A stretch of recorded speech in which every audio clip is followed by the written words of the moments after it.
Hey everybody, John Chow here with Cruisetics, and I'm of course joined by Don of Eat Sleep Cruise, and we're talking about our top Alaska cruise tips. Have you been to Alaska? Are you planning to go to Alaska?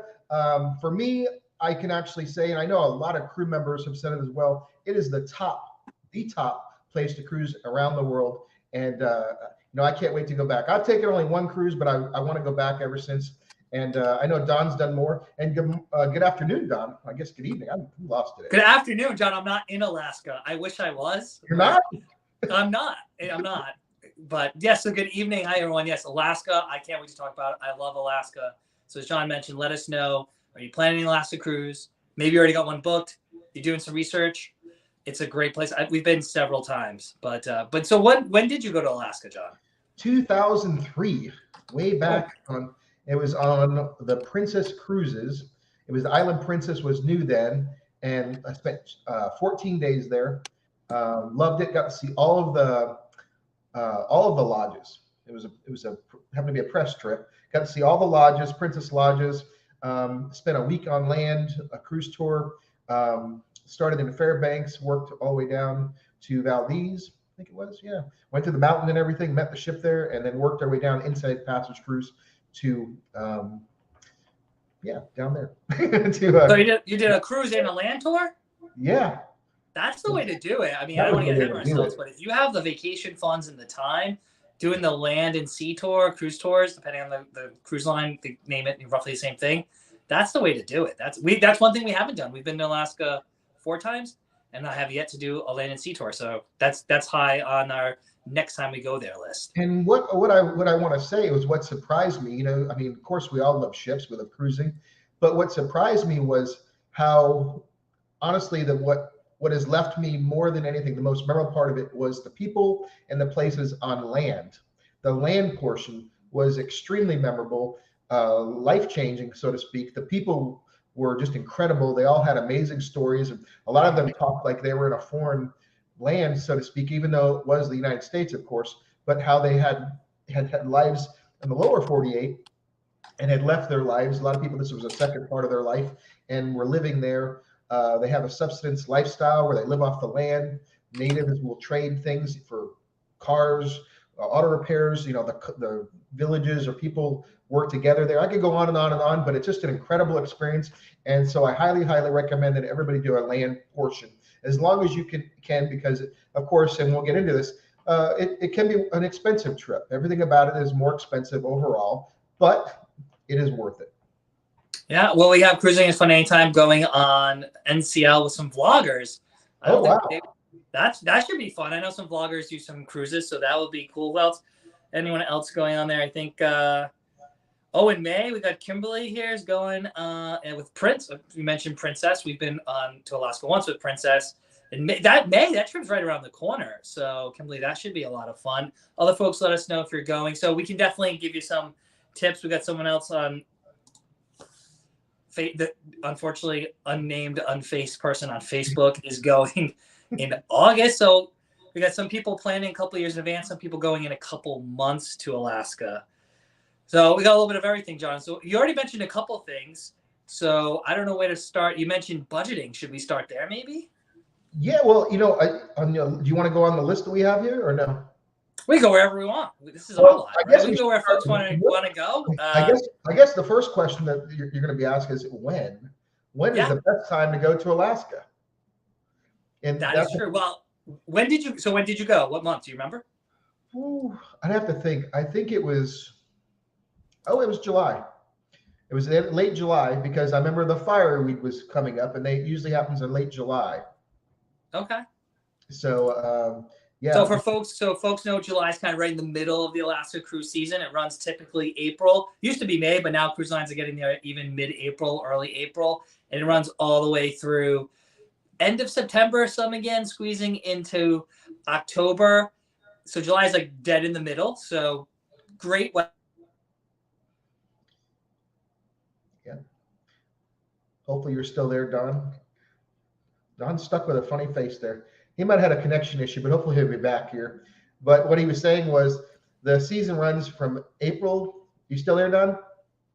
I am. Yep. You blacked out for a minute. I have a new router. John and I have been talking about this. I got a new router. The internet still doesn't work. But yeah, it runs from April. And I was saying July is like right in the middle. Is that where I got lost? Yeah, you just locked up for a second.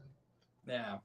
But you're back. I'm back. So July, the best weather, best wildlife, but also probably the most expensive. You probably don't remember what you paid for it. Right. Well, luckily it was a press trip, so it was okay. Oh, well, that's why you have cruise addicts. This guy gets free press trips over here. So July will be the most expensive, but it'll also have the best weather and best wildlife. April, May time, or September, October is going to be the cheapest time to go. But the weather, we've always gone late. We've gone in September-ish time, and we've always lucked out with weather. But the weather can be less predictable. It's not as nice, not as warm, and so not all, the animals, some of them might have been hibernating or still in hibernation, depending on when time of year you go. And then the only other thing is sometimes tours get canceled later in the season because of the weather. So, the best time to go, if you got the funds, right? July, weather, wildlife. But if you're looking to save money and still have a great time, April or September, right? Wouldn't you say? Yeah, I think so. And definitely even May, right? Because you're kind of right on the edge of the peak season starting, which of course is late June and July. But sometimes the weather is better there too, I believe, because I think as you get deeper into the season, it gets more rain. Is that correct? Well, we'll talk about it. It rains Southeast Alaska a lot, so you can never dodge the rain. We went in 21, end of July, and then we went a couple weeks later. We did 2 trips within like a 3.5, 4 week span. And one trip, crystal clear the whole time, 60s, early, maybe one day hit the 70s, and the other time 50s and 40 and rained almost every day. So even though we were a few weeks apart from those trips, you can never predict the weather. But it tends to be wetter earlier in the season, or like you said, later in the season. But don't think even if you go in June or July, it won't rain. Odds are it'll rain a little bit. But cruising is fun anytime. Asked about the weather in June. Yeah, I guess June's not a nice time to go. Especially if you're going later in June, middle of June. I think the weather you really have to worry about is towards the very end of the season or the very, very beginning. Like that's in April or that's September time. So we recommend the shoulder season because we've always taken advantage of the really low cruise fares. You'll see it's hundreds, if not thousands of dollars cheaper. Just the span of a couple months can change those cruise fares so dramatically. And that kind of goes in what we've been talking about is, everybody wants to cruise. You just have, and if you're flexible, sometimes you're not. You might be a teacher, you have children, you have different schools, schedules or vacation schedules. But if you are flexible, use the shoulder seasons, no matter what they are: rivers, oceans, Alaska, Caribbean, and you can book basically the months that are before the peak or the after the peak, and you can save a lot of money. And right. So really, there's no one clear answer to this, right, John? It's like the best time to go if you're economical, shoulder season. If you want to make sure you have the best opportunity to do and see everything in the best weather, and July, August time. Yeah. So, and it sounds like we've done them all. We've cracked all the seasons. Yeah. All the time, all the months there. So. So you've tried it all. I love Alaska. It's no lie. I'll tell folks whenever, because we've been very fortunate to go on many cruises. But people are like, oh, what's your favorite cruise? It's tough to say, but I always say I could go to Alaska every year. And what is it? One year we went twice because I love it so much. And it was when the cruise restarted. So I was like, I'm going to go to Alaska now when there's not as many ships. And of course, this year we're looking to break records, I think, with as many ships and people going to Alaska. Yeah, my wife is mad at me because we've never been back together since we've been together. Actually, and she's like, "You always talk about Alaska," but it's it's very, very nice, and highly recommend it. So I think everybody needs to go, and obviously, so we agree. Cool. So let's see. The next tip here says, know the best time to see the Northern Lights on Alaskan cruise. And that's a rough one because, you know, you have to be pretty far north. Is that correct? So you might have to do a land portion to see that, or do a really, really northern cruise, huh? Land portion gives you a better chance. So to see the Northern Lights a little later in the season, we were there in September, and there were 2 nights that we're told the optimal viewing for the Northern Lights would be 1 a.m. or something. And one night we stayed up. We made it. We're not night owls, so we made it to maybe midnight-ish, and then we didn't see anything. But some folks said they did see it. But if you really do want to see it later in the season, the optimal time is actually later in the winter. But the cruises don't run in the winter. And yeah, as you mentioned, you can still see them. People have seen them from Southeast Alaska. But if you did a land and sea tour, then maybe one day if you're staying at one of the lodges, you spend a night up there, you might be able to. You'd probably see more. A better possibility of seeing them, I should say. And there's no guarantee that you would see them. So if you definitely want to see Northern Lights later in the season, it's even better, and you save some money. Yeah. So, you know, have you just talking to the audience here? You know, have you seen the Northern Lights? Do you have a cruise? I know some of you have actually commented. We want to know if you have any questions, concerns, and like that, tips for anybody here. We all want to learn from each other. No one knows everything, of course. So yeah, please share everything. That's not true, John. My wife, she knows everything. She's not here, but she does know everything. I'm worried about you now. Only 10 minutes in. Don't worry. We got plenty more time. Do you have good insurance? Do you have good insurance? I do. Top of the line policy. So the next one is pick the best cruise line for your party. That's a big deal. I mean, there's so many options. Like Don was just saying, there's so many options for different cruises, different products. You know, and that drives me crazy. And as people say, they'll think if they went on brand A, that's their only impression of cruising, or brand B, that's their only impression of cruising. And luckily, there's many different brands to cater to the experience that you're going to get. I would like to think of them as resorts, floating resorts. So, you know, there's a different ambiance, different food options, all different things, different entertainment, everything from the fit and the finish to the chairs and the public areas to everything. I really think it covers the gamut, and, you know, the type of experience that you're going to get for couples, for families, for all different things. So Don, what do you think? You said it all, John. I mean, I can't disagree with you. I do think the good news is that, as you mentioned, there's cruise lines for everybody.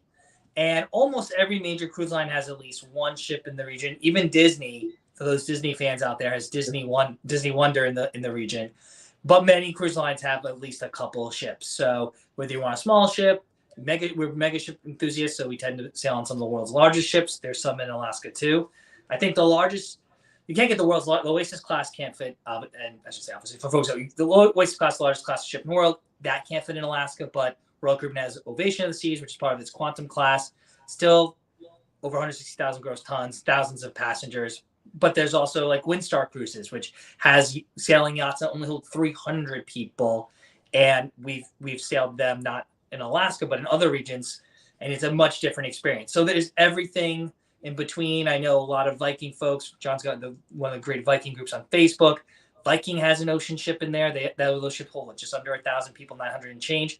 So really just depends on what you're interested in. So just don't think because you see commercials and brand A is known for Alaska or brand B, you've heard is always good for Alaska. If you're loyal to a brand, check to see if they have a ship in the region. If not, you can always go out of your comfort zone. You can check John, us here at East Loop Cruise, give you recommendations based on like what you like to do. If you're just looking for spending all the time on shore, you don't need all the bells and whistles, or maybe you got the kids and grandma and grandpa, and you want to make sure all of them have a good time. So there's a little bit of everything for people, multi-generational families, and there's ships for that too. Yeah, two things that stand out to me is I still really think a Viking Ocean cruise to Alaska, even on the expedition ships that like for example, Viking Octanus to there would be really exceptional, but they don't offer that yet. But I'd like to see it when they in the future when they build more of those. Oh, Viking will get one up there. Just right now they only have two, right? And right, but I think stick to those. Don't you think that'd be incredible? Yeah. But yeah, Uncruise. I've been looking at their voyages and stuff like that, and talk about a totally unique experience. I think they only hold like 80 people, depending on the vessel you're at. But you literally pull into these little coves and places that big mega ships could never, major cruise lines could never get to, and you're on a kayak and these small adventures. And that's kind of what we're talking about. Is there's so many options for so many different types of experiences. Do you want to go hiking and kayaking and literally have almost like a yacht type of personal, small 80 passenger experience? Or do you want to have like a Viking experience or Windstar? And of course, you can go all the way to Disney, which covers so much, So really, there's whatever flavor or taste that you're looking for, there's so many options. Right, and you'd actually be surprised. You mentioned some great cruise lines and some luxury cruise lines. Disney Cruise Lines is actually one of the most expensive in Alaska. You'll probably get on a Viking ship or close to it. Viking doesn't allow kids. Many Viking people know that, but for those who don't, Viking is 18 plus. But you could probably get on a Viking ship for the same price you get on a Disney ship. Totally different experience. There was a question there. Someone asked if they caught a fish in Alaska, could you cook it up? I would say, depending on the cruise line, possibly. I would say those smaller ships, they might have that opportunity, or they might have a shore excursion where it's like, do the shore excursion and we bring the food back to the ship. But a mega ship, probably not. They're not. They're making thousands of meals a day. So if you're on a much larger ship and you go fishing, odds are they're not going to be able to cook that up in the galley. But on a smaller ship, maybe, or you can even book an excursion. So again, those are some of the little things too, right? When you're on those smaller ships, you get to know the crew a little bit better and get to do those more unique experiences. But on the same token, if you're on the ship with a few people and you're stuck with those people and you're going to see them every single day. But there's so much to do in Alaska that would never bother me, but might bother other people. I don't know. So I think there's a ship for everybody. Everyone should go to Alaska, and I don't get paid by the Alaska Tourism Board. Right. Not yet. So not maybe they're watching now. Like, we got to get this spokesperson. We could be your ambassadors, me and Don, and of course right. Heidi. We're your future ambassadors for Alaska. I'm very outdoorsy, as you can tell. Yes, yes. So getting back to that man's question, I believe, on my cruise, I remember there was actually excursions where you could go like halibut fishing. So it was a long excursion because you're there. Oh no, John. You there? You could go halibut fishing, and then part of the excursion was whatever your catch was after the tour, you would go back and they'd actually cook it for you. So that was part of it. And I know there's other types of excursions where you can do similar things. So there's different types of fishing where part of it is they bring it back, your catch, and they cook it right there on the beach or what have you. And that's just really, really cool. And when I tell you that the excursions there in Alaska are just absolutely incredible, really just bucket list experiences, I highly recommend them. So, if you really want to do some interesting things, this is for the real cruise addicts and people, the fans of eatsleepcruise.com, of course. Go to the Princess website or go to your favorite brand's website and look at the excursions offered. Do a little bit of mental voyaging in your mind and look at the excursions for Alaska. They're absolutely incredible. So whatever your interest is, there's something there, and they're really, really incredible.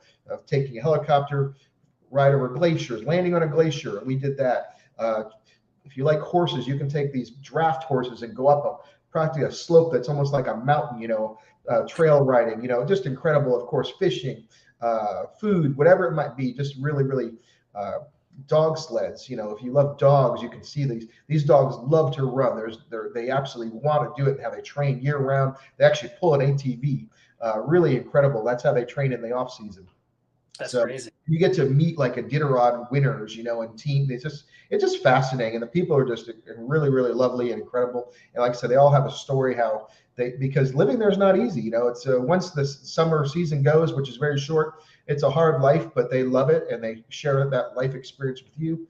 And I don't know if you felt the way when I left Alaska, I wanted to live there. For maybe not in the winter time, but it's so gorgeous. You want to like go back as and it's been a long time now, but it seems like yesterday. But you yearn to go back. It's just incredible. Every turn is like a postcard. It definitely is. And we did our first cruise in 2014, and I'm like, oh, we did Alaska. It's like a bucket list. And like I said, we've been fortunate to go back multiple times. Yeah. And every time we go, we do something different. You learn something new. We've gone to some different ports too. Let's see. Don's locked up again. But I know we talked about this. We're going to say pick the right ship. So we've got a bunch of tips here. We kind of covered that where, you know, do you want a big ship or do you want a small ship? The ship size is a big difference.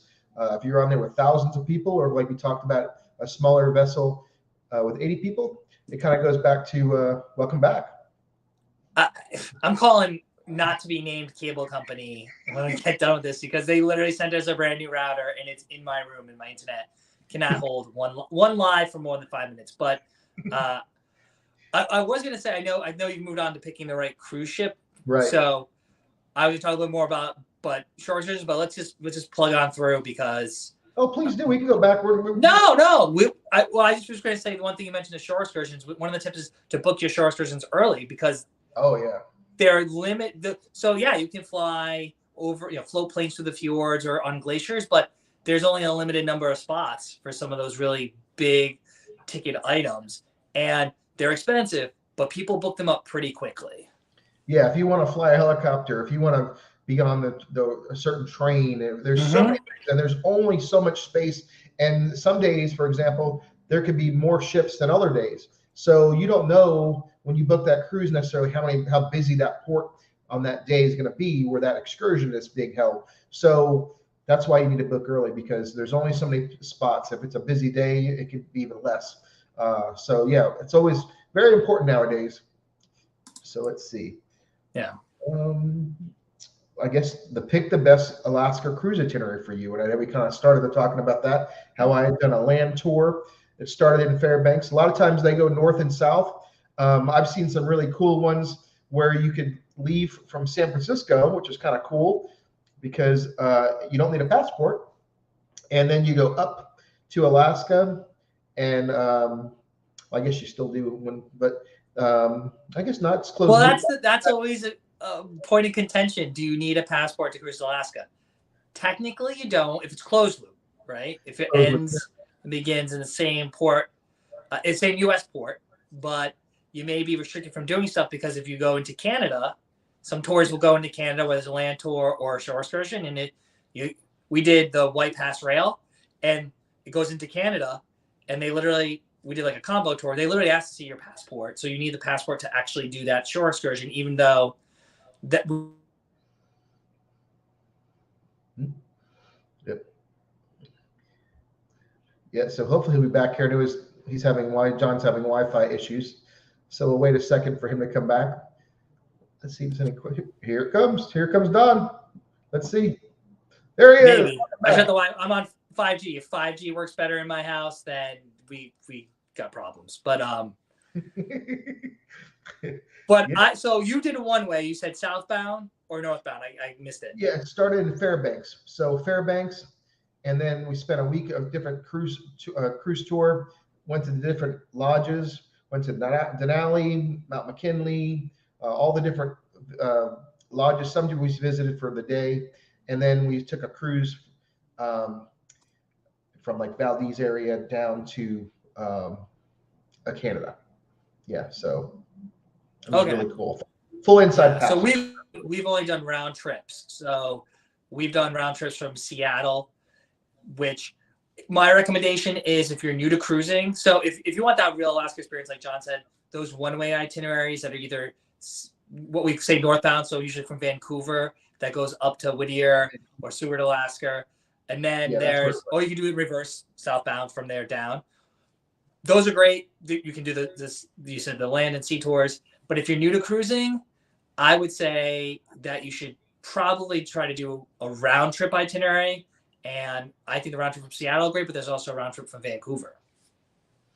And you can do longer ones. I think the solution is, because I really like the idea, because Vancouver was not fun getting back. Like the airport and everything was not fun, especially for a new experience. I didn't have a good time there. So I was actually I liked the idea of doing a round trip from like Seattle or San Francisco, but maybe you do like a 14-day one, because that gives you more chance to go up and the inside, like I do a full inside passage, go to the Whittier area and Valdez, and then come back, and you get to visit all the highlights, all the big ports, and go far enough north. You don't want to miss anything.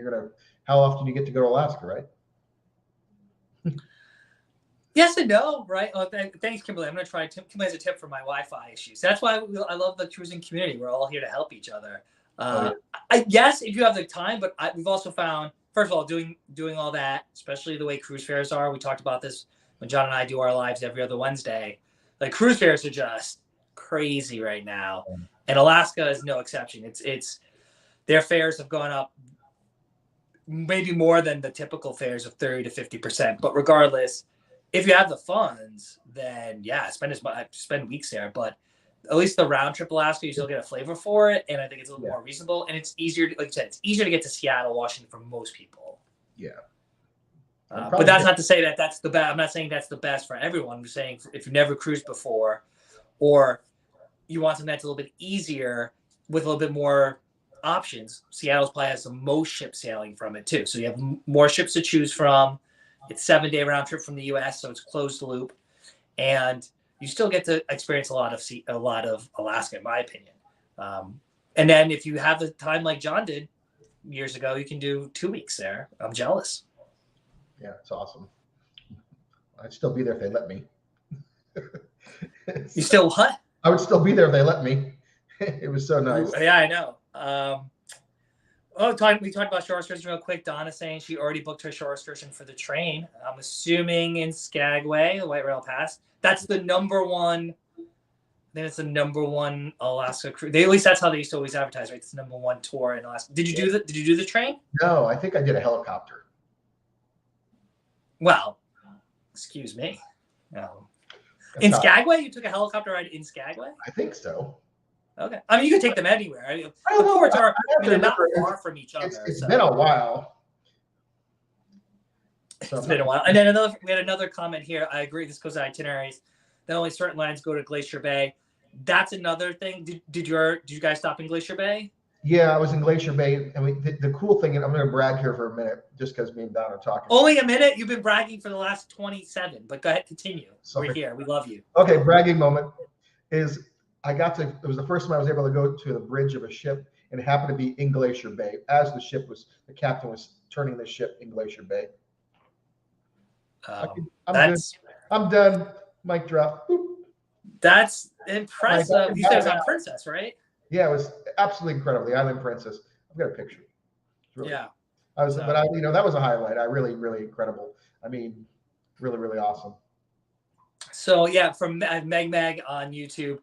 I would highly recommend that. So round trip from Seattle that goes to Glacier Bay might be an ideal cruise for Alaska cruise for May. Not saying it's the only option or might be the best option. Maybe I would think because it's easy and Glacier. I think Glacier Bay is a must. I think it's amazing. We were lucky to go twice in one season, and I'm ready to go back. It's green. It looks like the Caribbean. It's like you would never expect this greenish blue water in Alaska. The water, yeah, the glacier runoff. The water you can tell when you're getting closer. The water changes and everything. Yeah, it's incredible. And then of course there's wildlife. So here's something I'll never forget. I'm going to go out and tell a story now. Is the ship slowed down, and of course you hear the TVs. You hear like announcements, and the ship stops, and everybody runs to the balcony. That's why people say a balcony is kind of a must in the Alaska, which I highly recommend. And what was happening was there was a bear swimming across Glacier Bay. So I've never, I think it was a brown bear, and the naturalist, there's always a naturalist on board. And a lot of times there's people from the park service there on board the ships. They get on board the ship when it pulls into Glacier Bay, and they're available. So you're sitting there and there's a park ranger on board, and they're of course naturalists, and they explain either the train or for instance, this was Princess. When you travel the train that goes to different lodges and stuff like that, they'll slow down, and if there's any wildlife spotted, and they'll explain what you're looking at, and talk about it. In this case, they talked about this bear. So there's a bear swimming across Glacier Bay, and you think, well, how is that possible? And they explained bears can do that. And this might be a male bear, and that might have been a female bear. And not only would he be able to swim across there easily, is their endurance is absolutely incredible, and they're great swimmers and float easily and just keep on going. And Glacier Bay is huge. So it's just it is definitely. Yeah, so it's a full day. So on your itinerary, I'll say cruising Glacier Bay, and you enter the bay in the morning. And as John mentioned, the park services come on, and there's multiple folks from the park service come on. They do like a narrated tour showing you what you see, and then you get all the way down. I think it's the Marjorie Glacier, right? Is all the way kind of at the end where they do the U-turn, which is amazing. I mean, Hubbard Glacier is also pretty amazing too. Marjorie Glacier is also, I would say, pretty amazing. You can get really, even large ships get pretty close. I think it seems like you're right. You could reach out and almost touch it, but you're probably like a mile or so away from it. But it turns around, and then on the way out in the afternoon, at least on the ships we've been on, they actually then do a program in the theater where they talk more about the park's history. They talk about, usually the park ranger talks a little bit about his or her journey, because you got to live up there, and it's out there, as John said. It's not next to many things. So Glacier Bay, if you have an itinerary that aligns with the ship you like, and Glacier Bay is on it, that's a win-win. Yeah, and you do have to look. A lot of them don't have that. The shorter, not full inside passage ones that go up and back from San Francisco, for example, don't have Glacier Bay. So you definitely need to do that. And I know we talked about cruise tours. Cruise tours that go north and south, for example, can be added on to your cruise. So if you're doing a full north or full south, you can either start at the beginning when you start in Alaska, or end where you end in Alaska. If you're doing a full inside passage type of cruise, where you can basically tack those on. And I'm sure there's other itineraries, but they can usually be added on to your itinerary. And it could be 3 days, 2 days, or 7 days or more, whatever your budget allows. And of course, you can it's incredible. There's trains. Most brands literally have cars that attach to the Alaska Railroad. So you're on a Holland America rail car or Princess rail car. I know there's different ones, and they're just, so the cruise experience continues on board the train. And of course, you go to the lodges, and they're just absolutely beautiful many times. I know the Princess ones were, and they really pride themselves. And so you have this door-to-door service, this amazing land cruise experience, if you will, that's just incredible. So, and of course, amazing tours and excursions once you're on land, and of course, just beautiful lifetime bucket list stuff. I mean, I could go on and on. Just I can't wait to go back, and I'm kind of jealous as Don's been kind of rubbing it in that he's gone a lot. I didn't know that. I haven't rubbed it in at all. I'm stating facts. I've never done a cruise tour, so you keep rubbing it in that you've done one. And again, I want to do one. So cruise lines, hear us. We need to be going live in Alaska, which will probably have better internet than my house. Yeah, you're looking at two ambassadors right here, future ambassadors. Well, although to be fair, the internet in Alaska tends not to be the greatest, but you're at port every day into the U.S., so most cell phone carriers, you're covered in Alaska. So that's another, I don't even know if it's a tip we had here, but definitely investigate your cell phone coverage. And if you're in Juneau, which capital, or other ports, it should work. I don't know how well, but then it doesn't work once you get a few miles away and you're sailing out into the Pacific. You won't have cell phone coverage then. Yeah. But yeah, maybe Starlink will help in the future. I don't know where the constellation goes over that right now, but it's very cool. We got a lot of more people who are cruising to Alaska this year. They're also making us jealous. Donna said she booked hers mainly because it was going to Glacier Bay. That's awesome. I think she's going on Princess, she mentioned on YouTube. So what were some things? I mentioned the internet for folks. What are some things we want folks to know about who actually got on cruises this year? We already told you book your shore excursions early. Some of them already booked your rails. What else, John? What are you thinking? What are some things you remember most? Oh, well, there you will use outhouses when you're on these tours in the middle of nowhere, like especially the cruise tours. You're in the middle of nowhere. I remember, for example, we did an ATV tour through This Is Princess. So you literally go to this lodge, like the house. The man actually had ATVs there, and we went there, and he was talking about his life. Like I said, it really goes back to where they're telling a story, and it's not cheesy or anything. It's just real. You literally are doing a tour, and they lived in this. You had to go there, so it's a remote, and so we're doing you're literally in their backyard, and they happen to be doing this tour. And then it kind of hits you. I mean, we all relate, you're on vacation, but you think about, okay, my life back home. And then they start talking about, they're in the middle of nowhere. There's no police, there's no fire. And they're talking about, like, as you're doing the tour, the area where they lived, they made a hockey rink for the kids. And they talked about how this man, of course, he had ATVs. Well, he worked on him. He was a mechanic. So he would do mechanical work for the other people. And if there's native Alaskans, for example, have fishing rights and rights to hunting that non-natives don't have. So he would trade out. There's a lot of trading out of things. So he would trade out mechanical work. Maybe someone's car needed to be fixed to maybe get some meat for the winter, because of course everything, maybe some salmon or what have you. So there was a lot of stuff like that. Of course, the community came together and built the hockey rink. And then we talked about, what about first aid? What about an ambulance service? What about police service? And then they get into that, how they have to work together and have to take care of each other. Everybody works, everybody takes care of each other. So you really have a real community where neighbors are looking out for neighbors in every way. It's fascinating. And I think there was a question. Which port did you mention? Which port was this? What port? This may have been in Denali.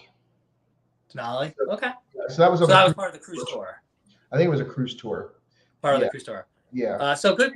So speaking of stuff doing online, I'm going to pivot a little bit. Question here: which port would you recommend just walking around exploring on foot? I know I have my pick, so I'll go first, and then we'll let you think, because that was a couple years ago. And I know at your age it might take a while to get back. Ooh. I'm just going broke. I would say Ketchikan. I would think Ketchikan, especially most ships dock. You can see the Welcome to Ketchikan sign, some of the statues, the totem poles.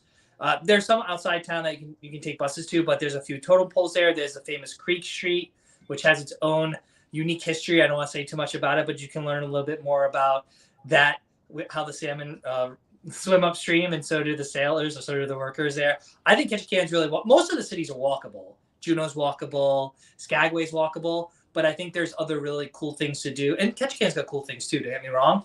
But I would say Ketchikan, if you want a day where you're like, I just want to kind of peruse and walk around and experience stuff, my vote would be for Ketchikan.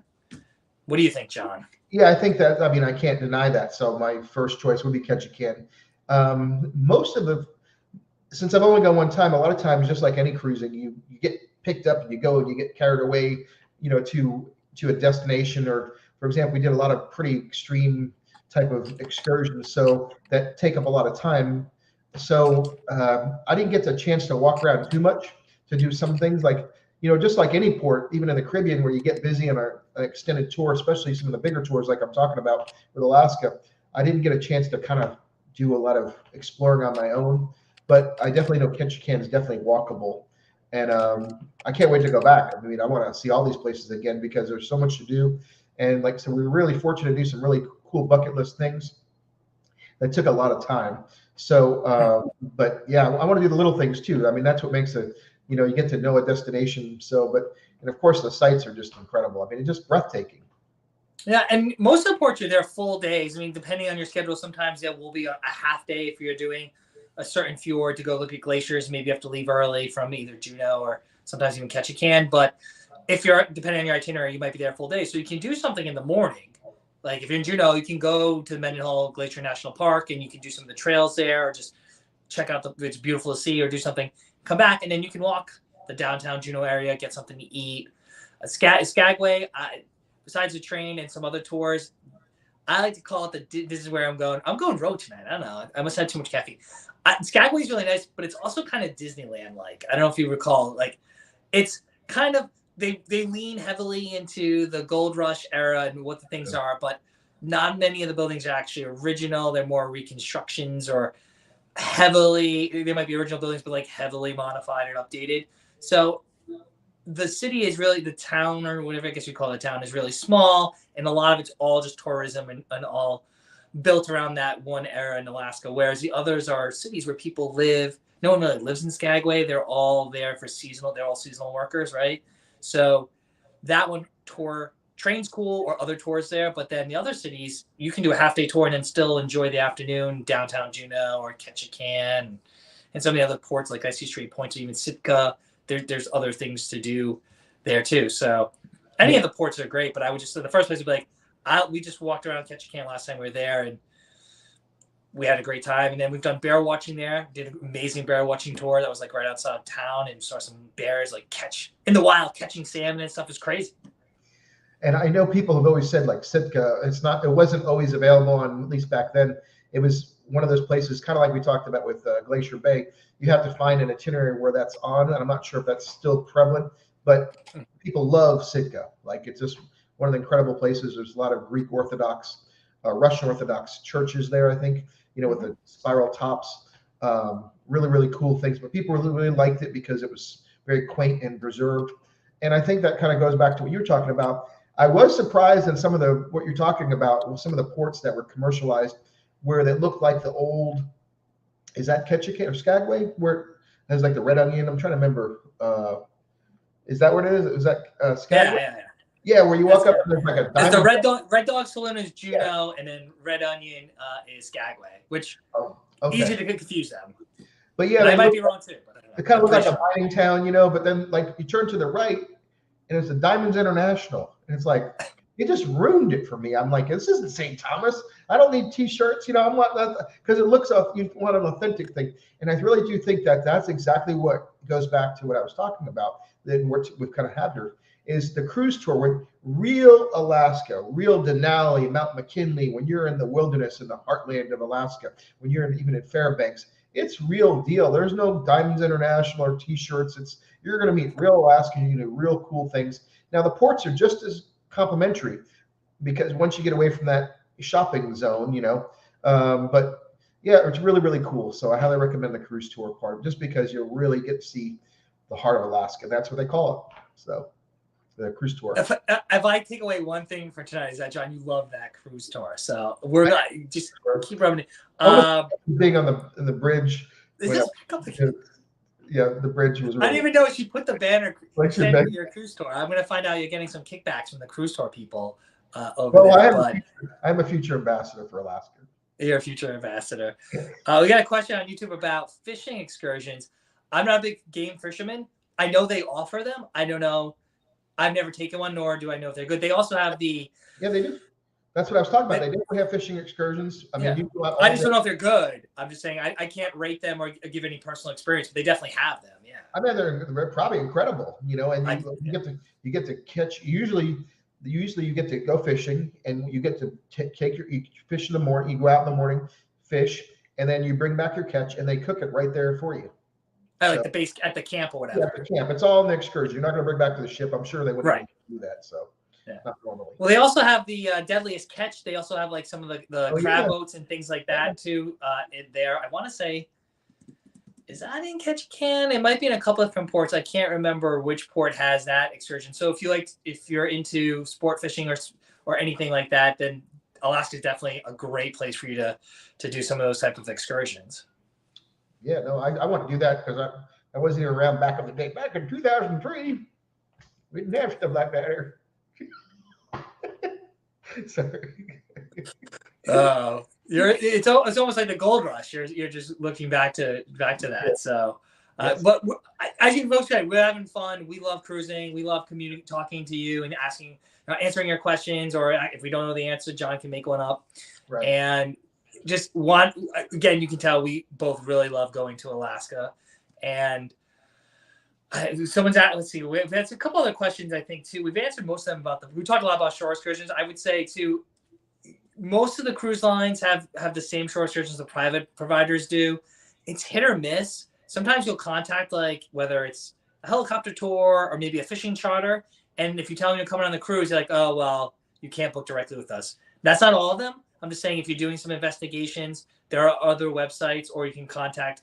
Normally I say, contact local providers. But depending on the ports in Alaska, a lot of them are commissioned directly with the cruise line. And again, there's only so many seaplanes. There's only so many helicopters. Only so many pilots or certified guides in some of these ports. So the cruise lines do often have sometimes 4 or 5 ships in port. And some of those other tour providers might be like, you can't book directly with me. You have to book the cruise line. But you can also check some other websites. We use Shore Excursions Group. I don't know. Have you used other? You booked mostly through the cruise line because it was a press ship, you said, right? Yeah. It was all Princess, excursions. Yeah. So I think you can go through the cruise line, but if they're sold out, you can check other options too for other websites. Just like I said, Excursions Group, we've done stuff from them before. I don't think necessarily in Alaska per se, but definitely other regions, and they offer a similar type of experiences. And when in doubt, you can email us or go to some of the Facebook groups out there of folks. I want to, if there's whatever you want to do, glacier tours or just hiking, things like that. Yeah, there's always different third-party providers if that's something you want to do to have something different. I know there's getyourguide.com, Viator, there's shortexcursions.com, I believe it is. You can look at those things and see if it's something that you want to do, if you want to try something different. But usually there's very similar things, and a lot of times the cruise lines I think they're aware of this, and I know some brands will actually say, we've got a great value, and of course you don't have to worry about the ship leaving you too, so you have that security blanket too of booking it through the cruise line. So it's always good to do that as well. So see what your options are. And I think you're going to have a great experience because there's nothing else like it. As you can tell, we're genuinely enthusiastic. We could talk all day about this.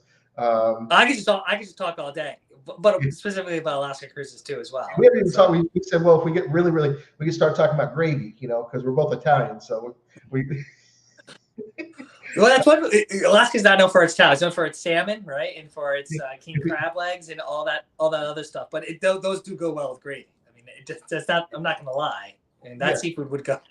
If we run out of talking about any of this Alaska stuff, we'll start talking about meatball recipes. So. Someone and that's the good thing. I have my partner in crime. She's on. So someone I didn't know was one about Victoria. What to do in British Victoria. So Heidi took that one for us. But okay. If you're doing a closed loop cruise from Seattle, it will stop in Canada, and most likely it's going to be Victoria, British Columbia, not necessarily Vancouver, which even though they're really close. Okay. And that's the whole thing about bringing your passport. As I said earlier, you don't technically need your passport if you're doing a round trip to Seattle, but if you want to get off in Canada when it makes that stop, then having your passport, or if it does a tour in another port, like I said, Skagway goes into Canada, you're going to need your passport as well just to enter those countries. But Victoria's, unfortunately, it gets gypped on a lot of cruises because you're not there very long. The cruise lines kind of take you around to Alaska, and then you stop there later in the day usually. And at least when we've gone late in the season, so it gets dark by like 5 o'clock, 6 o'clock. So you get there at 3, 4 o'clock in the afternoon, you have a couple hours of sunlight, and then it's dark. But that's a great little city too to explore. I haven't been there. I think I went to Vancouver. That's where I went to. Ours ended in Vancouver, and it did, yeah. Vancouver's great too. Yeah, but going down there, and there's a straits that you go through, and I remember that we passed a ship real close, and we actually went to the bow, and the captain was talking about it. It was fascinating, talking about it all. We actually had the Commodore Princess Cruises on board, and he was with our group and was talking about all the navigation and how they had to time it just right and everything. And right then, a celebrity ship passed us, and it was like, I wish I had a videotape because it was incredibly close. And you're in Alaska. Yeah, it was just so cool to see the ship just go right by us and just like literally just pass and in this strait. And it's just breathtaking there. I mean, just incredible. So I have to think it was a strait. I don't know the name of it, but it's a famous strait. That's just south. It's in southern Alaska, kind of like before you get to Vancouver. But it was really, really fascinating. It's part of the Inside Passage, like the southern part of just incredible. So, and I think that if you sometimes they bypass that where they don't get to go through that if like on shorter cruises. So that's where it's like the full Inside Passage. Really, really cool. Huh. Well, that brings up. We mentioned this earlier, but I know if you had sort of a question about this earlier too about upgrading for a balcony. We've always stayed in a balcony in Alaska. I'm not saying that we only done balconies, but I think it's worth it. We got some of our best glacier pictures from our balcony on our first cruise. And then even when we've done Glacier Bay and other things, you can go to the top decks and get some pictures. But then when you're turning or doing different things and people are navigating, you run down to your room, you can also get some really good footage, or some of those just sailing, like you mentioned, like if you're sailing through a strait and you can put your stateroom TV on, right, where they do that narration and talking about things. You can relax in your balcony, coffee, beer, hot cocoa, whatever you want, and kind of relax and just, it's semi-private, right? You don't have to be on the top decks with a bunch of other people. You can kind of just enjoy it. So I know some people think balconies are overrated. I think it's really worth it in Alaska. I I mean, it is going to be more costly. So you have to debate, like, is it worth upgrading to a balcony, but maybe doing a little bit different itinerary, or you spend more money to get a little nicer itinerary? I mean, these are all factors you need to kind of weigh. But I think it's worth it. What do you think, John? It's just simply yes. It's that simple. I don't like to be simple, apparently. It's that simple in Alaska. When you say Alaska balcony, it's just yes. Everywhere else, yes, but it's optional. Alaska, yes. No option. No options. No option. Well, it's kind of. I mean, I guess I agree with that too. I mean, other regions, you get the balcony more because it's a bigger room, or I don't know. I don't want to be an inside snob, but I don't think Heidi would let me stay in an inside ever again. It was just because, for multiple reasons. But once you're in a balcony, you're completely ruined. And I totally, when I first started cruising, I was like, you know what? I'm going to get the cheapest cabin, and that means I could cruise twice. And part of me still thinks that way. We were talking about something else before we went live here, and there's part of me that always tries to think about every little way to work the prices and what's the advantages of saving money here. And Alaska is just incredible. I mean, you really, really want to be able to see. For example, so the sun might, when you go to North Alaska, for example, the sun might not set, so you have this glow. 11 o'clock at night as you're cruising. You're seeing this glow of where the sun looks like it's going down, and you'll be able to see that from your balcony. So, and of course, all the wildlife. I mean, I could go on and on and on. So it's going to be part of your experience, that balcony. Right, and you just gotta know your budget, right? Because we've already talked about some things. Alaska is very expensive. So if you've done the Bahamas, or even if you've cruised the Caribbean, or maybe you've done Mexican Riviera, even the Mediterranean, Alaska is a totally different beast because cruise fares are higher. There's some of those bucket list excursions, which we highly recommend. And then you can say, oh, I want to do a balcony. I want to do all this other stuff. But yeah, I think balcony, as you mentioned, is an easy yes for so many reasons. Yeah. To us, at least, that I'd rather do a balcony and then maybe one big bucket list as opposed to two bucket list things. And then you say, I'm just going to go back. Because once you go, you're going to want to go back. I don't know many people go and they're like, they might say one and done, but I've never had someone come back, yeah, I didn't really like Alaska. I've never heard someone say it. I'm sure they're out there, but they're not here today. And like I started out saying is, I've sat through many of and done interviews with people, and I say, what's your favorite place to cruise, with captains and longtime, people that have lived at sea, what's your favorite place to cruise? And they say Alaska. And yeah. And these are people that they spend their whole, 6 months of a year, for 20, 30 years sailing on ships, as part of their livelihood. And when they visit this part of the world, they love it the most. And that says a lot. And they could say anything, and they've been everywhere. So it's just really, really incredible. And it's unfortunate that, it is expensive. The excursions you'll have sticker shock. You may have to really think about and prioritize what you want to do in Alaska. And maybe you will walk around that one town, because that's how maybe you can save some money, or do something that's a little more affordable, because they're not cheap. And they weren't cheap in 2003, and I'm sure they're not any cheaper now. It was like, wow, that's real expensive, but they're really incredible. So, where are you gonna be able to take an helicopter and land on a glacier and have a suit on with boots, and you literally can hear, for example, this was 2003, so I'm going to tell you this like it happened yesterday. You land in a helicopter, and you get out of this helicopter, and you get off quickly, because the helicopter takes off pretty quick because it's coming and going. It's almost like shuttling. But here's what blew me away. So you not only land on a glacier, and you have this moon suit kind of thing on, like to protect you, because you're literally on a glacier and the elements.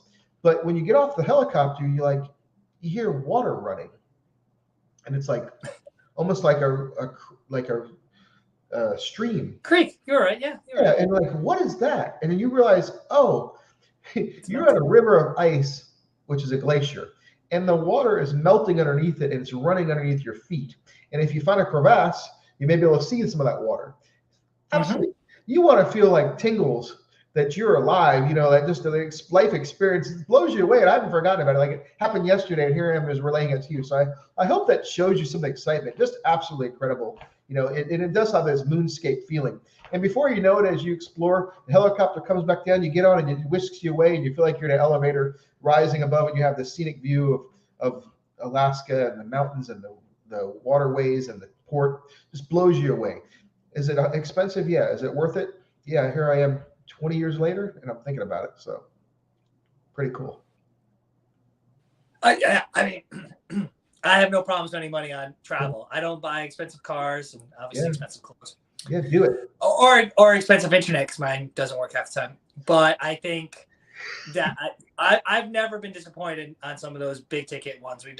Did essentially the same thing at Glacier Walk at Mendenhall. We've done float plane through the Misty Fjords. Yeah, I've been to Misty Fjords. It's incredible. Amazing. We did like a Soria Glacier, smaller boat to Soria Glacier, so you can get really, really close to it.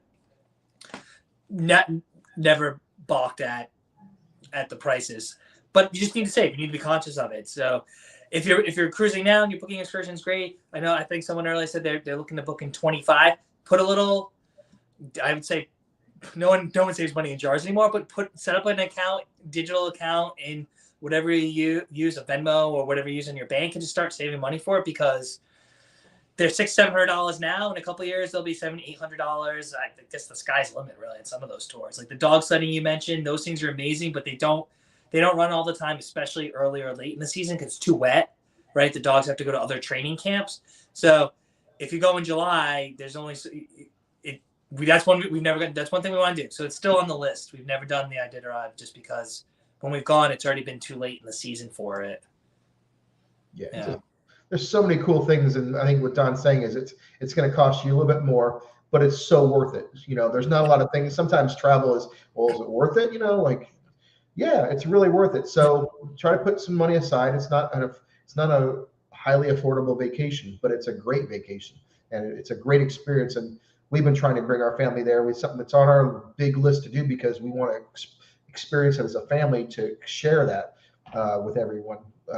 And we'll do it soon, because it's something we want to do. And the sad thing I say too, John, is that you should go now, because even in the first trip we went was in 2014, so that's going to be like over 8 years now, and even we can see how much has changed because of climate change. Oh yeah. So it's really, even this receding of the Mendenhall Glacier, or just other changes. Wildlife patterns are now different than they used to be, not as predictable. Go now, because I really don't know what it'll be like in another 5 or 10 years. And again, I'm no physical scientist or earth scientist, so I'm just saying in our own experiences, we have definitely noticed a change in the weather and other things, and that's in less than a decade since our first visit. So I always say, go now, don't wait. And cruising is the best way to see it. The cruise tours are great, but the good thing is with the cruise ship, you go to a port for the day, but then you get back on the ship, your meals are taken care of, transportation is taken care of, there's entertainment, you can have a few drinks and a good time. You don't have to worry about how you're going to get there, because it's really tough to get to some of these locations. Like you just can't get on a plane or get to a lot of these places. Even train, it's really not. Some of them are only accessible via boats or the waterways. So cruising really, especially for Alaska, is the best way to, at least Southeast Alaska, is the best way to see it. Yeah. For example, did you know that the capital of Alaska, Juneau, is completely surrounded by a glacier? So the only way to get there is airplane or a ship, period. It's completely surrounded. A capital of a state is completely surrounded by and we actually asked, I remember I talked to somebody that was back then, and they said they love Amazon because everything gets there. The things that they can order and stuff like that comes from the U.S. Postal Service at the time.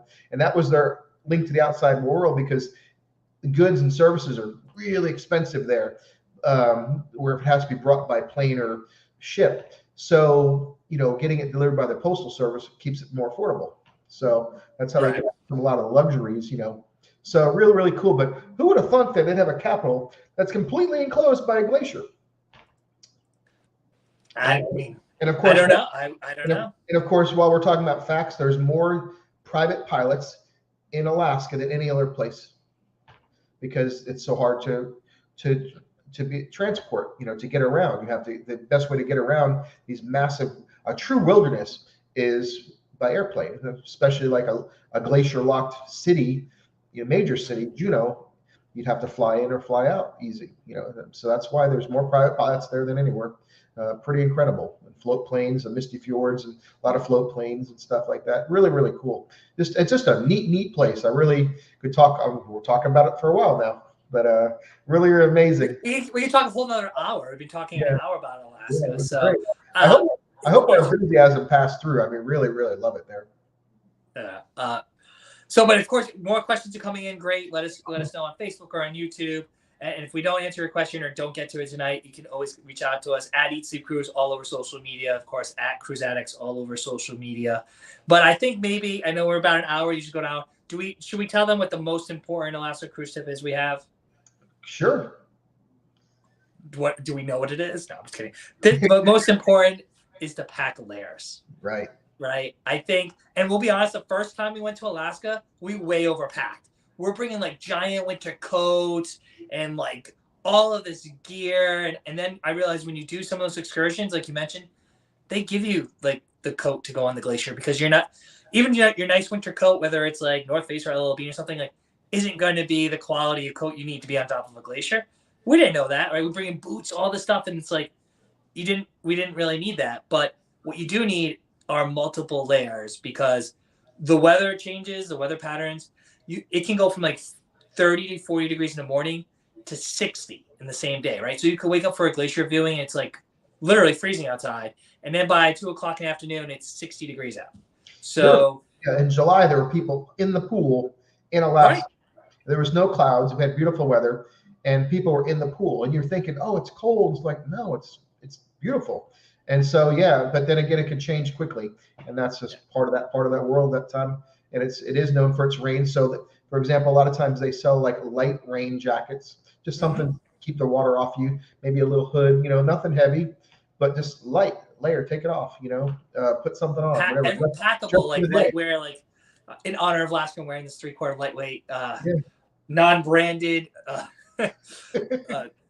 lightweight thing, but lightweight, packable, water resistant, like you said, a windbreaker or a coat, things that you can put in your bag and take out quickly because it could be raining in the morning and then warm in the afternoon, or vice versa. You never know.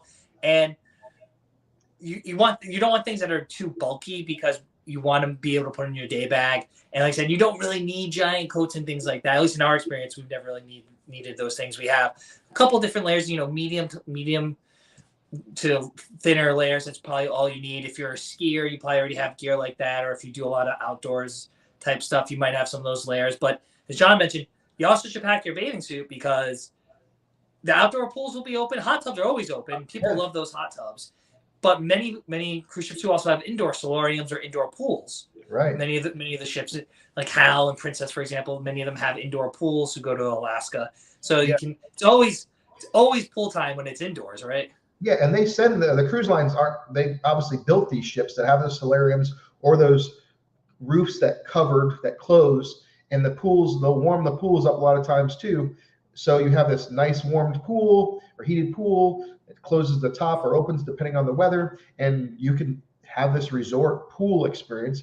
You don't need to be wondering what to do, right? You get to experience that. I mean, everybody loves a pool, right, or hot tub. So you get to experience that while you're sailing through Alaska. It's just really, really awesome. Maybe you had a long day. Got to enjoy all that. And one thing is, I remember we got some small binoculars. There's nothing real big, just a small little binoculars that you can just pull out of maybe your wife's purse or that day bag, like you said.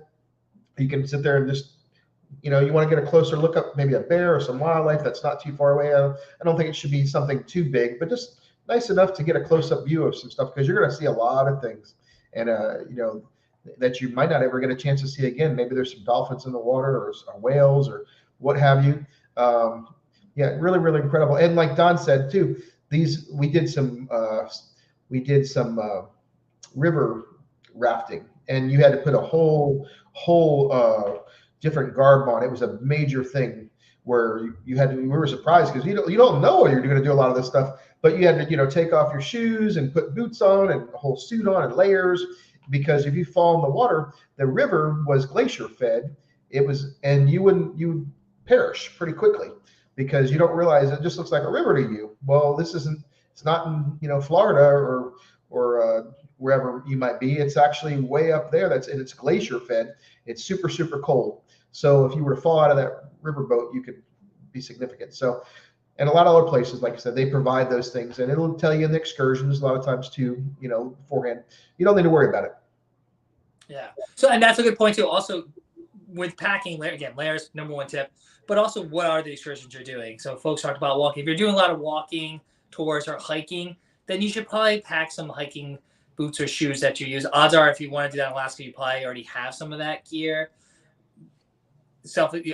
Things like that you can you could bring things like those, but you don't need giant boots or other things like that for all those other tours. They're going to give you those type of things to use like that. Or same thing with some of the other tours, they have so much of that stuff there, and you don't need to pack it. But it's real casual too. The other thing I would say is while there's formal nights, not many people dress up for formal nights. Going to dinner, all of you are out most of ashore all day doing crazy things. So you can bring a change of clothes for dinner, but don't worry about going too overboard. Right.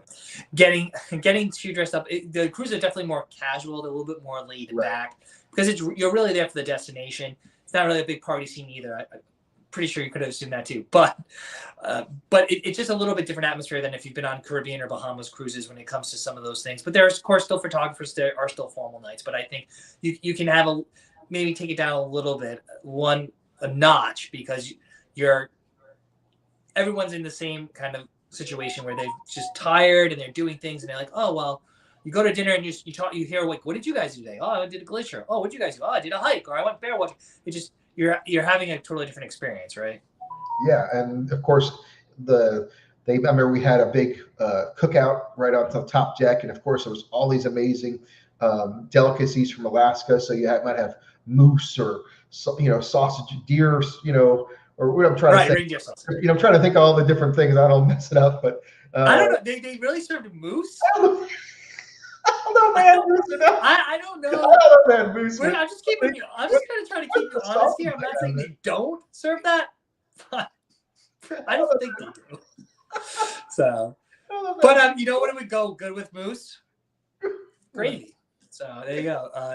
Italian style mousse. It's a new delicacy. We're gonna open a restaurant next to Diamonds International in Alaska, and it's gonna be gangbusters. But you do make a good point. You should definitely try to eat off the ship too. That's another one of the tips that I recommend. Sure, there's some touristy spots you can go to that actually are pretty good, but if you like you mentioned going to doing like a salmon bake, or even catching your own wild fish and doing that, go ahead and spend the money and try some of the food there. Or a lot of times you can buy it and they'll ship it to the States. Other things like dried salmon or like jerky or sausage that's made there. So I think I would definitely try the food there. Food on ship's great too, but when are you going to be able to say, like, I had Alaskan king crab legs in Alaska? Like, not often. I did it in Fairbanks. It was crazy good. Yeah. They were huge. Yeah, I've done it. We've done it. Tracy's Crab Shack's kind of a little of a touristy place, but I thought it was amazing. The food was great there. We've eaten. I'm a big seafood person. My wife doesn't like seafood at all, so I always feel bad going to a place that the only menu items are seafood because she's like, I'll have some French fries or whatever. Some corn on the cob or French fries that come with the sides while I'm eating a crab leg, right? They're like 2 feet, 1.5 feet long, right? I feel bad, but I still eat them. I don't feel that bad. Yeah, it's definitely a foodie's dream. There's just amazing halibut. Oh, definitely. I mean, I can go on and on. I mean, all of it's just really, really good, and it's there. I mean, it's fresh. Like they catch it right then and there. Yeah. So. Let's see. I'm trying to say. I don't know if we have any other questions, folks. Give us a couple of questions. If not, like I said earlier, you can always reach out to us. Neither one of us are going to Alaska this year, so if you want to take us along with you, feel free. I don't really fit in a carry-on, but maybe check baggage. You'd have to pay for overage fees though. But I don't know what else. I'm trying to think. Anything else? The layers were the biggest tip I had here. There's so many other tips too that we could suggest if we had the time. And I don't know what's a departing word about Alaska besides a cruise tour. I think one of the tips was use a travel agent, because this can be, it can be. First of all, travel agent doesn't cost you anything. Most travel agents, so there's always an exception that might charge a fee or something like that, but 99% of them don't charge any fee. They get paid by the cruise line to basically be your concierge to explain the product and help you navigate purchasing the product. And a Princess Cruise Tour or Cruise Tour, Alaska Cruise Tour more so is what I'm trying to say, can be more complicated. You're going to have someone explain it to you and help you.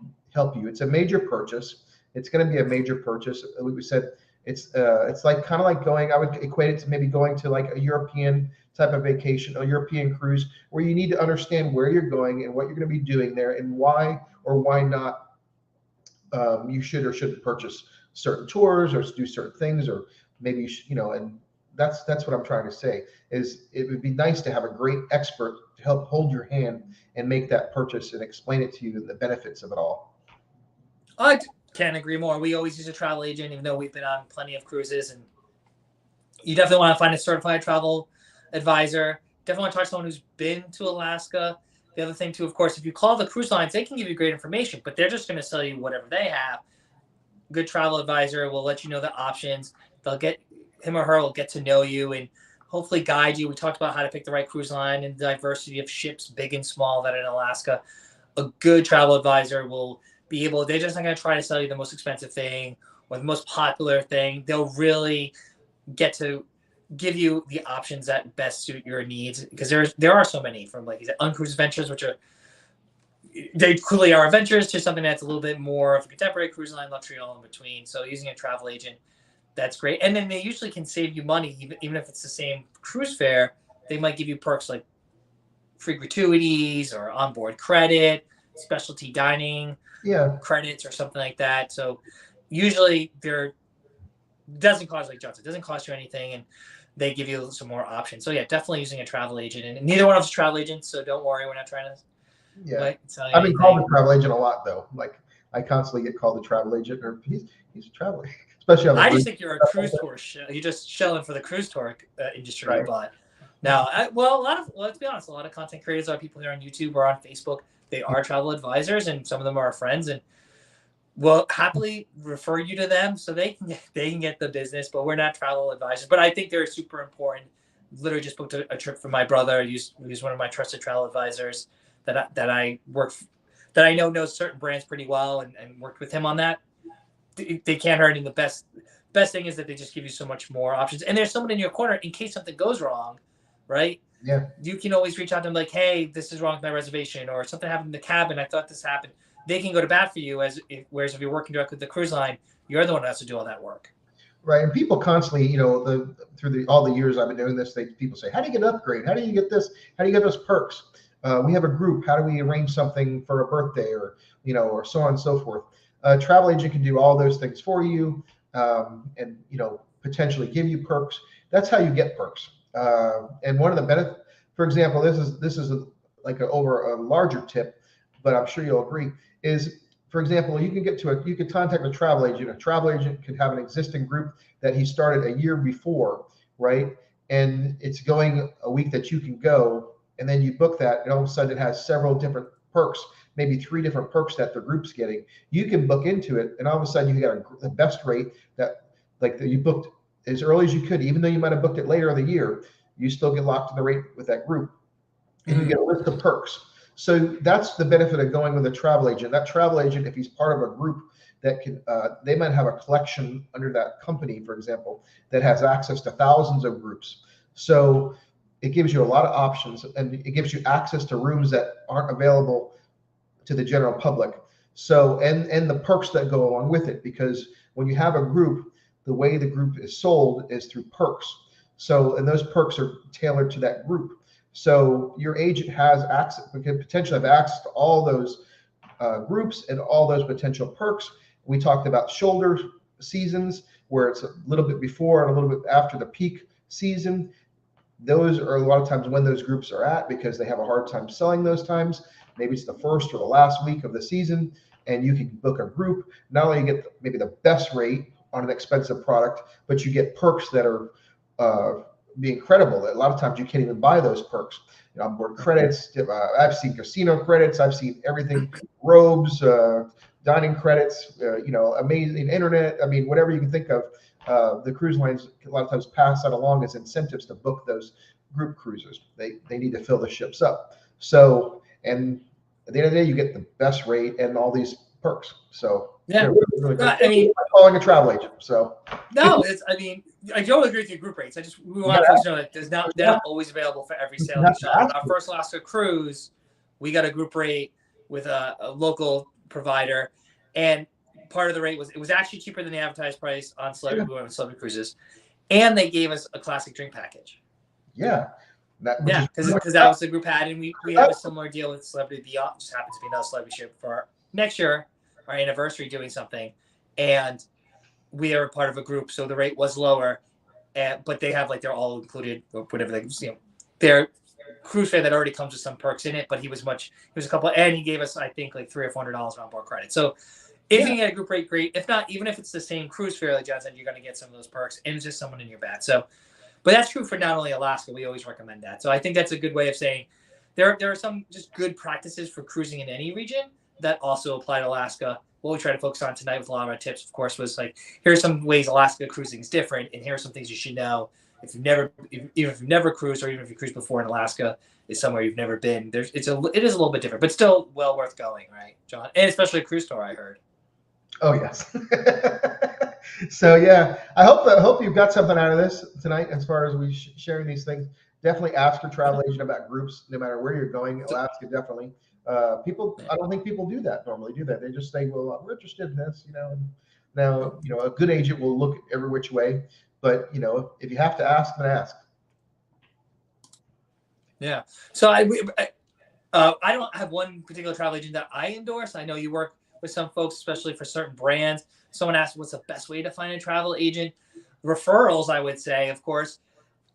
I only give referrals to folks that we know, right? Because I want to make sure we use several different travel partners, and it's based on the cruise line in particular, because I know some people just know certain products better than others or certain destinations. But you can always reach out to us to ask about it and get to know you a little bit better, give you a referral. Groups, people might be referral, but just be careful, because in those groups, sometimes travel agents online aren't really allowed to advertise their services in certain Facebook groups or other forums. But what you do want to look for in a good travel agent is definitely someone who's gone on cruises. Like, if you call like an Expedia or some of those larger people, those cruise advisors, many of them just sit in a call center all day or sit at home, and they maybe go on a 2-day cruise, like one of those preview event type cruises. But people like John and I, like, we've done some of those, but we go on real cruises, week-long, 2-week-long cruises, actually experience it. So talk to the travel agent that maybe your friend recommended or you found online. Like, ask them, have you actually gone to Alaska? And if they say no, I would recommend trying someone who has gone to Alaska, or ask someone in your agency, an expert on Alaska, for example, or things like that. So people actually go on cruises, not just the 2-day media events. And a lot of folks are on social media. A lot of travel advisors that we're friendly with, they promote a lot of their services on social media. Might be a little bit tougher to find, but I think you want someone who's really passionate about it. And those tend to be a little bit smaller agencies, so independent travel agents who might partner with larger conglomerates to get you those group rates and things, but might be kind of like independent, and they run their own smaller firms, but they love cruising. And I mean, I have friends who are travel agents we use that I know have legit been on like hundreds of real cruises. So that's what you're looking for, someone who loves cruising and has actually experienced whatever type of cruise, but not just Alaska, whatever type of cruise. But I don't know, do you have other tips you give folks about how to find the right travel advisor? Yeah, a lot of times there's the Cruise Line Industry Association. They have like Master Cruise Counselor, MCC certifications, and there's different levels there. I think Master is one of the highest, if not the highest. And then now there's even certifications and education for each brand. So whatever your brand that you really like, they could be like Princess certification, Alaska certification. There's different things. There's different tiers and expertise.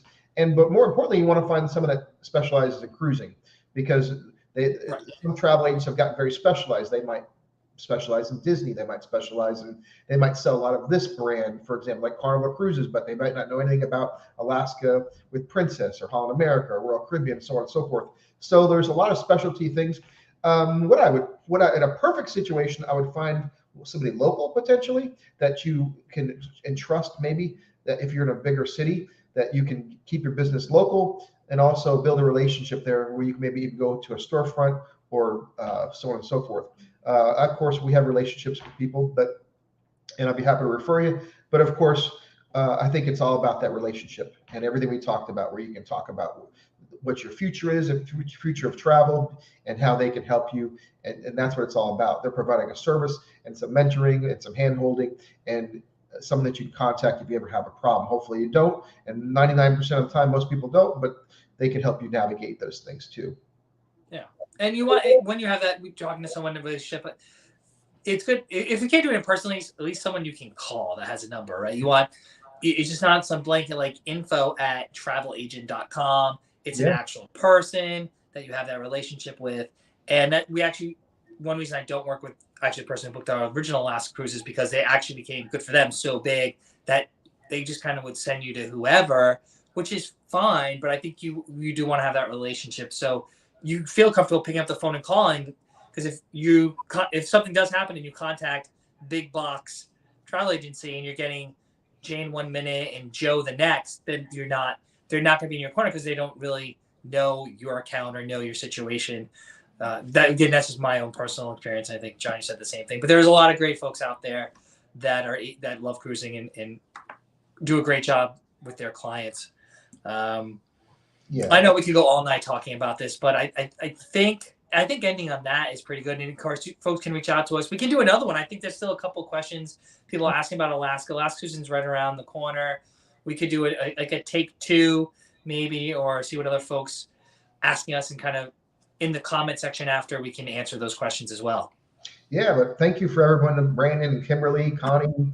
We really appreciate you all commenting, saying hello, and hopefully we've provided information. It is really a deep subject, like Don was saying. There's a lot to talk about, and we hope we've kind of covered it. Like, give overview.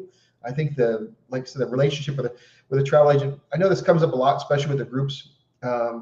The why, and a lot of people are also pessimistic about agents because they think it's about money. But I can assure you, and Don kind of touched on it, if you have a problem, if there's an issue, a travel agent isn't going to call. There's totally separate. There's a whole back channel for travel agents with business development managers and people. There's a whole system that the average consumer doesn't have access to, but that travel agent, and especially a very accomplished travel agent, has access to. So there's ways to deal with all types of issues if they ever come up, that travel agent can go to bat for you, and it's worth that relationship. And like I said, everything from perks to groups to things, as far as the consumer side of things, it can be very advantageous to help you save money, and they can help you save money. And because they want to build that relationship, travel agent really wants to have you as a lifelong customer for their business. And if you're happy, then you can bring referrals to them and build their business and build that relationship. And it's just great to have that in your corner. And they also monitor rates if things were to change. A good travel agent, cruise travel, if you booked it a year ahead, but the rate drops and you're not in penalty, they can rebook it at the lower rate. So they keep track of that. And they actually do that with computers now. Back in the day, it was a practice, and the travel agents would advertise, this is what we do. We monitor rates. Well, now the computers do it. And they can wake up that morning and Don's rate dropped. Well, me as his agent can rebook it at a lower rate. Now Don saved a bunch of money because it went on sale, and it was still with it before final payment. So there's all kinds of things, and that's what they do. They do that all the time because they want to help their clients. And we could go on. Actually, John, we should just do a whole live, and we'll get maybe one or two of our friends who are colleagues, travel agents, to pop in for a few minutes, so we don't want to and just talk about this. I think there are so many benefits, because you literally saying that, and I won't go into details because I know we're already running over, but we've literally had a travel agent do things which are like, the cruise line say they'll never do. He was able to get them to do it, and like in a timeline that was supposed to take months, in like days. So they're definitely. The cruise lines work with their travel advisors, and they know how important they are to just the industry in general. So no matter how many cruises you've been on, I can't really think of a reason not to. But I think future live, we'll talk more about this. And like I said, we know plenty of good travel agents we can have pop on, or for a few minutes, just you can learn a little bit more about them and what they do for you. So I think that's like definitely a future topic. Yeah, great. And the nice thing about it is, this has flowed really well. We've been able to talk about so many different things, and hopefully we've helped you again.